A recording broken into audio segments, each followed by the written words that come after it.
In meinem Bekanntenkreis wird oft von ihm gesprochen. Beim Einkaufen trifft man uns alle paar Wochen. Zuletzt haben wir uns beim Aldi gesehen, aber das macht uns gar nicht verlegen. Er ist wieder auf Schnäppchenjagd, rastlos und geht platt. Schnäppchenjagen, das ist sein Ding, auf zur Jagd, da muss er hin.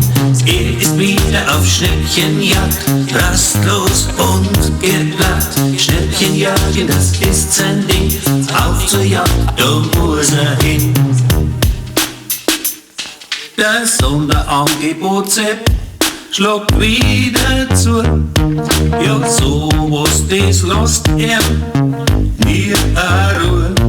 Für Schnäppchen ist er stets bereit, egal zu welcher Tageszeit.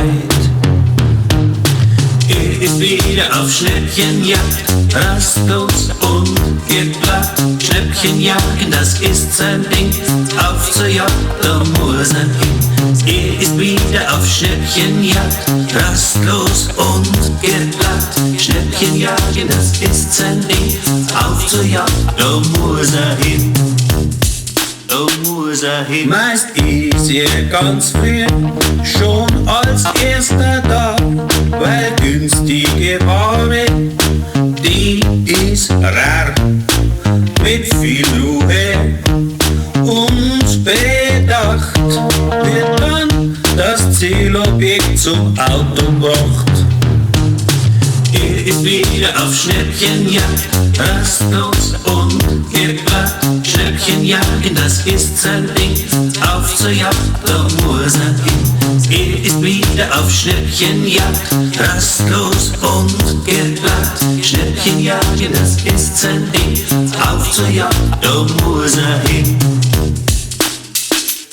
Und ist der Weg auch so weit?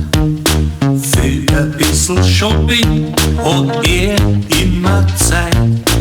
Ob in Straubing oder in Laufer, ein Sepp triffst immer beim Einkaufen.